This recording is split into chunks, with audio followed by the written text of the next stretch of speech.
역대상 11장. 온 이스라엘이 헤브론에 있는 다윗에게 몰려와서 말하였다. 우리는 임금님과 한 고륙입니다. 전에 사울이 왕일 때에도 이스라엘 군대를 거느리고 출전하셨다가 다시 돌아오신 분이 바로 임금님이십니다. 그리고 주 임금님의 하나님께서 내가 나의 백성 이스라엘의 목자가 될 것이며 내가 나의 백성 이스라엘의 통치자가 될 것이다 하고 말씀하실 때에도 바로 임금님을 가리켜 말씀하신 것입니다. 그리하여 이스라엘의 모든 장로가 헤브론으로 왕을 찾아오니 다윗이 헤브론에서 주님 앞으로 나아가 그들과 언약을 세웠다. 그리고 그들은 주님께서 사무엘을 시켜서 말씀하신 대로 다윗에게 기름을 부어 이스라엘의 왕으로 삼았다. 다윗과 온 이스라엘이 예루살렘 곧 여부스로 갔다. 그 땅에는 여부스 사람이 살고 있었다. 여부스 주민이 다윗에게 말하였다. 너는 여기에 들어올 수 없다. 그러나 다윗이 시온산성을 점령하였으므로 그곳을 다윗성이라고 하였다. 다윗이 말하였다. 누구든지 제일 먼저 여부스 사람을 치는 사람이 총사령관과 장관이 될 것이다. 수르야의 아들 요압이 제일 먼저 올라갔으므로 그가 총사령관이 되었다. 다윗이 그 산성을 점령하고 거기에 사니 사람들이 그 산성을 다윗성이라고 하였다. 다윗이 성을 쌓았는데 밀로에서부터 시작하여 한 바퀴 돌아가면서 성을 쌓았고 나머지 부분은 요압이 복구하였다. 만군의 주님께서 다윗과 함께 계심으로 다윗이 점점 강대해졌다. 다윗이 거느린 용사들의 우두머리는 다음과 같다. 이들은 주님께서 이스라엘에 대하여 말씀하신 대로 다윗이 왕이 될 수 있도록 그를 적극적으로 도와 온 이스라엘과 함께 그를 왕으로 세운 사람들이다. 다윗이 거느린 용사들은 다음과 같다. 첫째는 학몬 사람의 아들 야소부함인데 그는 세 용사의 우두머리이다. 그는 창을 휘두르며 300명과 싸워 그들을 한꺼번에 쳐 죽인 사람이다. 세 용사 가운데서 둘째는 아호와 사람 도도의 아들인 엘르아살이다. 블레셋 사람이 싸우려고 바스담밈에 직결하였을 때에 그도 다윗과 함께 거기에 있었다. 거기에는 보리가 무성한 밭이 있었다. 이스라엘 군대는 블레셋 군대를 보고 도망하였으나 그는 밭의 한가운데에 버티고 서서 그 밭을 지키며 블레셋 군인들을 쳐 죽였다. 주님께서 크게 승리하게 하셔서 그들을 구원하여 주셨다. 블레셋 군대가 르바임 골짜기에 진을 치자 30인 특별부대 소속인 이 세 용사가 절벽에 있는 아둘람 동굴로 다윗을 찾아갔다. 그때의 다윗은 산성 요새에 있었고 블레셋 군대의 진은 베들레헴에 있었다. 다윗이 간절하게 소원을 말하였다. 누가 베들레헴 성문 곁에 있는 우물물을 나에게 길어다 주어 내가 마실 수 있도록 해주겠느냐. 그러자 그 세 용사가 블레셋 진을 뚫고 나가 베들레헴의 성문 곁에 있는 우물물을 길어 가지고 와서 다윗에게 바쳤다. 그러나 다윗은 그 물을 마시지 않고 길어온 물을 주님께 부어드리고 나서 이렇게 말하였다. 하나님께서 보고 계시는데 내가 어찌 감히 이 물을 마실 수 있단 말이냐. 이 사람들의 생명의 피를 내가 어찌 마시겠느냐. 이것은 목숨을 걸고 다녀온 세 용사의 피다. 그러면서 그는 물을 마시지 않았다. 이 세 용사가 바로 이런 일을 하였다. 요압의 아우인 아비새는 30인 특별부대의 우두머리였다. 바로 그가 창을 휘둘러 300명을 쳐서 죽인 용사이다. 그는 세 용사와 함께 유명해졌다. 그는 30인 특별부대 안에서 제일 뛰어난 용사였다. 그는 30인 특별부대의 우두머리가 되기는 하였으나 세 용사에 견줄만 하지는 못하였다. 여호야다의 아들인 브나야는 갑스엘 출신으로 공적을 많이 세운 용사였다. 바로 그가 사자처럼 기운이 센 모압의 장수 아리엘의 아들 둘을 쳐 죽였고 또 눈이 내리는 어느 날 구덩이에 내려가서 거기에 빠진 사자를 때려 죽였다. 그는 또 이집트 사람 하나를 죽였는데 그 이집트 사람은 키가 5규빗이나 되는 거인이었다. 그 이집트 사람은 배틀다리 같은 굵은 창을 들고 있었으나 브나야는 막대기 하나만을 가지고 그에게 덤벼 오히려 그 이집트 사람의 손에서 창을 빼앗아 그 창으로 그를 죽였다. 여호야다의 아들 브나야가 이런 일을 해서 그 세 용사와 함께 유명해졌다. 그는 30인 특별부대 안에서 뛰어난 장수로 인정을 받았으나 세 용사의 견줄만 하지는 못하였다. 다윗은 그를 자기의 경호대장으로 삼았다. 군대 용사들로서는 다음과 같은 사람들이 더 있다. 요압의 아우 아사엘과 베들레헴 사람 도도의 아들 엘하난과 하롤 사람 사뭇과 블론 사람 헬레스와 드고아 사람 이케스의 아들 이라와 아나도 사람 아비에셀과 후사 사람 십부게와 아호와 사람 일레와 느도바 사람 마아레와 느도바 사람 바하나의 아들 헬렛과 베냐민 자손으로 기브아 사람 리베의 아들 이데와 비라돈 사람 브나야와 가하스 시냇가에 사는 후레와 아르바 사람 아비엘과 바하룸 사람 아스마웻과 사알본 사람 엘리아바와 기손 사람 하셈의 아들들과 하랄 사람 사게의 아들 요나단과 하랄 사람 사갈의 아들 아이암과 우레 아들 엘리발과 무게라 사람 헤벨과 블론 사람 아히야와 갈멜 사람 헤스로와 에스베의 아들 나아레와 나단의 아우 요엘과 하그리의 아들 미팔과 암몬 사람 셀렉과 수루야의 아들 요압의 무기를 들고 다니는 부에롯 사람 나하레와 이델 사람 이라와 이델 사람 가렙과 햇사람 우리아와 알레의 아들 사밧과 루우벤 자손 시사의 아들로서 루우벤 자손의 족장이며 30명을 거느린 아디나와 마아가의 아들 하난과 미덴 사람 요사밧과 아스드랏 사람 우시아와 아루엘 사람 호담의 아들들인 사마와 여히엘과 시므리의 아들 여디아엘과 그의 아우 디스 사람 요하와 마하위 사람 엘리엘과 엘라함의 아들 여리베와 요사위야와 모압 사람 이드마와 엘리엘과 오벳과 무소밧 사람 야하시엘이다. 역대상 12장. 다윗이 기스의 아들 사울에게 쫓겨서 시글락에 있을 때에 그에게 와서 싸움을 도운 용사들은 다음과 같다. 이들은 좌우 양손으로 무림매 돌도 던질 줄 알며 화살도 쏠 줄 아는 사람들로서 활로 무장을 한 사람들인데 베냐민 지파 사울의 일족이다. 그들의 우두머리는 아히에셀이고 그 다음은 요아스인데 이들은 기브아 사람인 스마아의 두 아들이다. 아스마웻의 아들 여시엘과 벨렛과 아나도 사람인 브라가와 예후와 30명 용사 가운데 하나이며 30명의 우두머리인 기브온 사람 이스마야이고 또 예레미야와 야하시엘과 요하난과 그데라 사람인 요사밧과 엘루세와 여리못과 부하랴와 스마랴와 하룹 사람인 스바랴와 고라 사람인 엘가나와 이시야와 아사렐과 요에셀과 야소부함과 그돌 사람으로 여로함의 아들인 요엘라와 스바랴이다. 갓 지파 가운데서 광야에 있는 요새로 다윗을 찾아간 사람들이 있었다. 그들은 용맹스러운 용사들이요 방패와 창을 다룰 줄 아는 싸움에 익숙한 군인들이다. 그들의 얼굴은 사자의 얼굴과 같고 빠르기는 산의 노루와 같았다. 그들의 우두머리는 에셀이고 둘째는 오바댜이고 셋째는 엘리압이고 넷째는 미스만나이고 다섯째는 예레미야이고 여섯째는 앗대이고 일곱째는 엘리엘이고 여덟째는 요하난이고 아홉째는 엘사밧이고 열째는 예레미야이고 11째는 막반네이다. 이들은 각 자손의 군대 지휘관으로서 그 가운데 계급이 낮은 사람은 100명을 거느렸고 높은 사람은 1000명을 거느렸다. 어느 해 첫째 달 요단 강물이 모든 강둑에 넘칠 때에 그들은 강을 건너가 골짜기에 사는 모든 사람을 쳐서 동서로 도망치게 하였다. 베냐민과 유다 자손 가운데서 요새로 다윗을 찾아온 사람들이 있었다. 다윗이 나가서 그들을 맞으며 말하였다. 여러분이 나를 돕고 화친할 목적으로 왔다면 나는 여러분과 연합할 마음이 있소. 그러나 내게 아무런 악행이 없는데도 여러분이 나를 배반하여 적에게 넘긴다면 우리 조상의 하나님께서 이를 보시고 여러분을 벌하시기를 바라오. 그때의 30인의 우두머리인 아마새가 하나님의 영에 사로잡혀 말하였다. 다윗 장군님, 우리는 장군님의 부하입니다. 이새의 아드님, 우리는 장군님의 편입니다. 하나님이 장군님을 돕는 분이시니 평화의 평화를 누리십시오. 장군님을 돕는 사람에게도 평화가 깃들기를 빕니다. 다윗은 그들을 기꺼이 받아들여 군대 장관으로 삼았다. 므낫세 지파에서도 다윗에게 온 사람들이 있었다. 그때 다윗이 블레셋과 함께 나아가 사울과 전쟁을 하려 하였지만 그들을 도울 수가 없었다. 블레셋 지도자들이 의논한 뒤에 그가 우리 머리를 베어서 그의 왕 사울에게 투항할 것이 아니냐 하고 말하면서 다윗을 돌려보냈기 때문이다. 다윗이 시글락으로 돌아갈 때에 므낫세 지파에서 그에게 합세한 사람은 아드나와 요사밧과 여디아엘과 미가엘과 요사밧과 엘리후와 실르데이다. 이들은 모두 므낫세 지파의 천부장이다.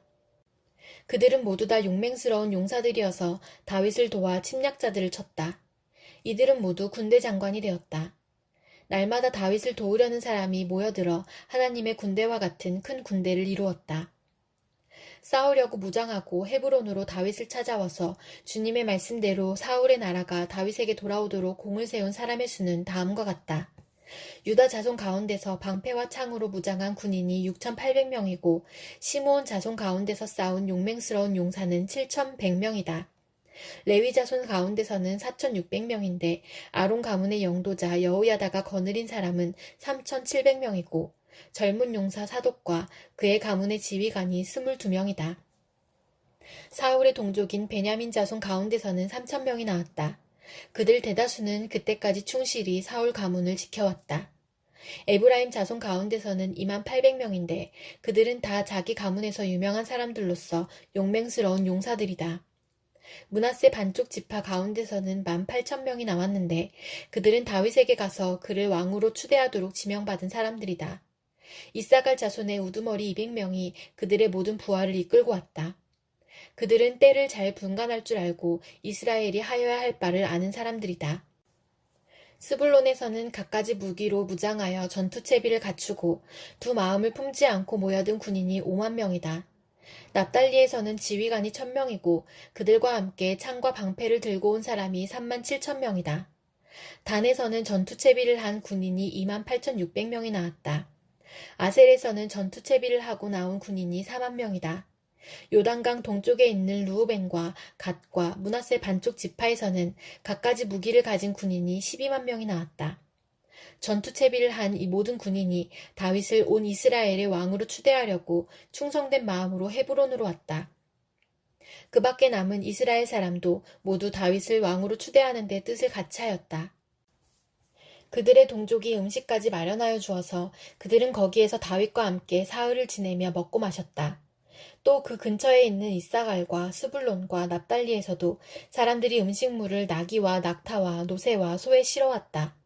밀가루빵과 무화과빵과 건포도와 포도주와 소와 양을 많이 가져오니 이스라엘의 기쁨이 넘쳤다. 히브리서 13장. 서로 사랑하기를 계속하십시오. 나그네를 대접하기를 소홀히 하지 마십시오. 어떤 이들은 나그네를 대접하다가 자기들도 모르는 사이에 천사들을 대접하였습니다. 감옥에 갇혀있는 사람들을 생각하되 여러분도 함께 갇혀있는 심정으로 생각하십시오. 여러분도 몸이 있는 사람이니 학대받는 사람들을 생각해 주십시오. 모두 혼인을 귀하게 여겨야 하고 잠자리를 더럽히지 말아야 합니다. 음행하는 자와 간음하는 자는 하나님의 심판을 받을 것입니다. 돈을 사랑함이 없이 살아야 하고 지금 가지고 있는 것으로 만족해야 합니다. 주님께서 친히 말씀하시기를 내가 결코 너를 떠나지도 않고 버리지도 않겠다 하셨습니다. 그래서 우리는 담대하게 이렇게 말합니다. 주님께서는 나를 도우시는 분이시니 내게는 두려움이 없다. 누가 감히 내게 손댈 수 있으랴. 여러분의 지도자들을 기억하십시오. 그들은 여러분에게 하나님의 말씀을 일러주었습니다. 그들이 어떻게 살고 죽었는지를 살펴보고 그 믿음을 본받으십시오. 예수 그리스도께서는 어제나 오늘이나 영원히 한결같은 분이십니다. 여러 가지 이상한 교훈에 끌려다니지 마십시오. 음식 규정을 지키는 것으로 마음이 튼튼해지는 것이 아니라 은혜로 튼튼해지는 것이 좋습니다. 음식 규정에 매여서 사는 사람들은 유익을 얻지 못했습니다.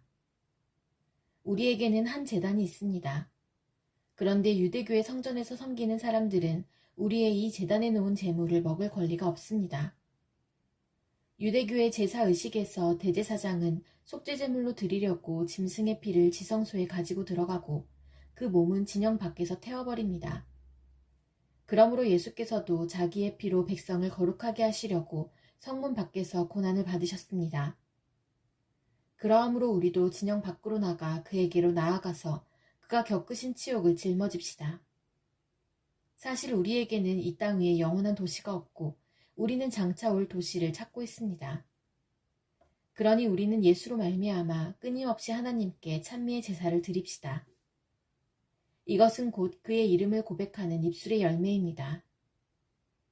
선을 행함과 가진 것을 나눠주기를 소홀히 하지 마십시오. 하나님께서는 이런 제사를 기뻐하십니다. 여러분의 지도자들의 말을 고지 듣고 그들에게 복종하십시오. 그들은 여러분의 영혼을 지키는 사람들이요 이 일을 장차 하나님께 보고 드릴 사람들입니다. 그러므로 여러분은 그들이 기쁜 마음으로 이 일을 하게 하고 탄식하면서 하지 않게 해주십시오. 그들이 탄식하면서 일하는 것은 여러분에게 유익이 되지 못합니다. 우리를 위하여 기도해 주십시오. 우리는 양심에 거리끼는 것이 한 점도 없다고 확신합니다. 모든 일에 바르게 처신하려고 합니다. 내가 여러분에게 좀 더 속히 돌아가게 되도록 기도하여 주시기를 더욱 간곡히 부탁드립니다.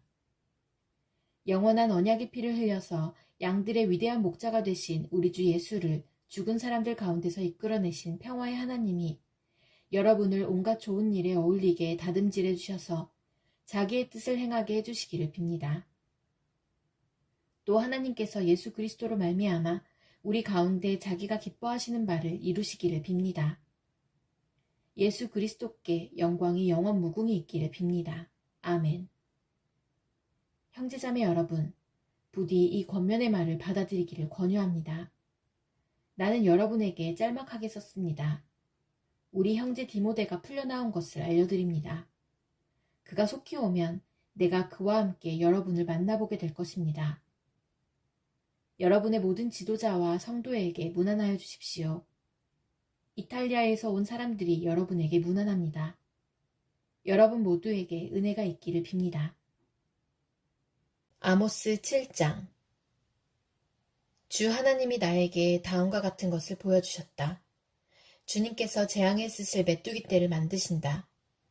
두벌가리의 씨가 움돋을 때, 곧 왕에게 바치는 곡식을 거두고 나서 다시 두 번째 뿌린 씨가 움돋을 때이다. 메뚜기 떼가 땅 위의 푸른 풀을 모두 먹어버리는 것을 내가 보고서 주 하나님 용서하여 주십시오. 야곱이 어떻게 견디어낼 수 있겠습니까? 그는 너무 어립니다. 하고 간청하니 주님께서 이에 대하여 뜻을 돌이키셨다. 그리고 주님께서 말씀하셨다.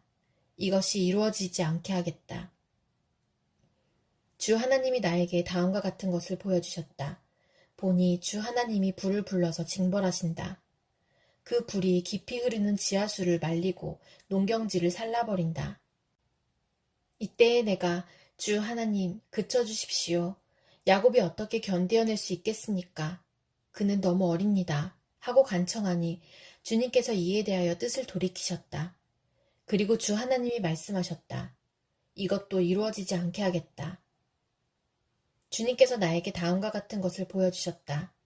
다림줄을 들이우고 쌓은 성벽 곁에 주님께서 서 계시는데 손에 다림줄이 들려 있었다. 주님께서 나에게 아모스야 내가 무엇을 보느냐 하고 물으시기에 내가 대답하기를 다림줄입니다 하니 주님께서 선언하신다. 내가 나의 백성 이스라엘의 한가운데 다림줄을 들이워 놓겠다. 내가 이스라엘을 다시는 용서하지 않겠다. 이삭의 산당들은 황폐해지고 이스라엘의 성소들은 파괴될 것이다. 내가 칼을 들고 일어나서 여로보암의 나라를 치겠다. 베델의 아마샤 제사장이 이스라엘의 여로보암 왕에게 사람을 보내서 알렸다. 아모스가 이스라엘 나라 한가운데서 임금님께 대한 반란을 선동하고 있습니다. 그가 하는 모든 말을 이 나라가 더 이상 참을 수 없습니다. 아모스는 여로보암은 칼에 찔려 죽고 이스라엘 백성은 틀림없이 사로잡혀서 그 살던 땅에서 떠나게 될 것이다 하고 말합니다. 아마샤는 아모스에게도 말하였다. 선견자는 여기를 떠나시오. 유다 땅으로 피해서 거기에서나 예언을 하면서 밥벌이를 하시오. 다시는 베델에 나타나서 예언을 하지 마시오. 이곳은 임금님의 성소요, 왕실이요. 아모스가 아마샤에게 대답하였다. 나는 예언자도 아니고 예언자의 제자도 아니요. 나는 집짐승을 먹이며 돌 무화과를 가꾸는 사람이요. 그러나 주님께서 나를 양떼를 몰던 곳에서 붙잡아내셔서 주님의 백성 이스라엘에게로 가서 예언하라고 명하셨소. 이제 그대는 주님께서 하시는 말씀을 들으시오. 그대는 나더러 이스라엘을 치는 예언을 하지 말고 이삭의 집을 치는 설교를 하지 말라고 말하였소. 그대가 바로 그런 말을 하였기 때문에 주님께서 이렇게 말씀하시오. 내 아내는 이 도성에서 창녀가 되고 내 아들, 딸은 칼에 찔려 죽고 내 땅은 남들이 측량하여 나누어 차지하고 너는 사로잡혀간 그 더러운 땅에서 죽을 것이다. 이스라엘 백성은 꼼짝없이 사로잡혀 제가 살던 땅에서 떠날 것이다. 누가복음 2장. 그때의 아우구스투스 황제가 칙령을 내려 온 세계가 호적 등록을 하게 되었는데 이 첫 번째 호적 등록은 구레뇨가 시리아의 총독으로 있을 때에 시행한 것이다. 모든 사람이 호적 등록을 하러 저마다 자기 고향으로 갔다. 요셉은 다윗 가문의 자손이므로 갈릴리의 나사렛 동네에서 유대에 있는 베들레헴이라는 다윗의 동네로 자기의 약혼자인 마리아와 함께 등록하러 올라갔다. 그때의 마리아는 임신 중이었는데 그들이 거기에 머물러 있는 동안에 마리아가 해산할 날이 되었다. 마리아가 첫 아들을 낳아서 포대기에 싸서 구유에 눕혀두었다. 여관에는 그들이 들어갈 방이 없었기 때문이다. 그 지역에서 목자들이 밤에 들에서 지내며 그들의 양떼를 지키고 있었다. 그런데 주님의 한 천사가 그들에게 나타나고 주님의 영광이 그들을 두루 비추니 그들은 몹시 두려워하였다. 천사가 그들에게 말하였다. 두려워하지 말아라. 나는 온 백성에게 큰 기쁨이 될 소식을 너희에게 전하여 준다. 오늘 다윗의 동네에서 너희에게 구주가 나셨으니 그는 곧 그리스도 주님이시다. 너희는 한 갓난아기가 포대기에 쌓여 구유에 뉘어 있는 것을 볼 터인데 이것이 너희에게 주는 표징이다. 갑자기 그 천사와 더불어 많은 하늘 군대가 나타나서 하나님을 찬양하며 말하였다. 더없이 높은 곳에서는 하나님께 영광이요 땅에서는 주님께서 좋아하시는 사람들에게 평화로다. 천사들이 목자들에게서 떠나 하늘로 올라간 뒤에 목자들이 서로 말하였다.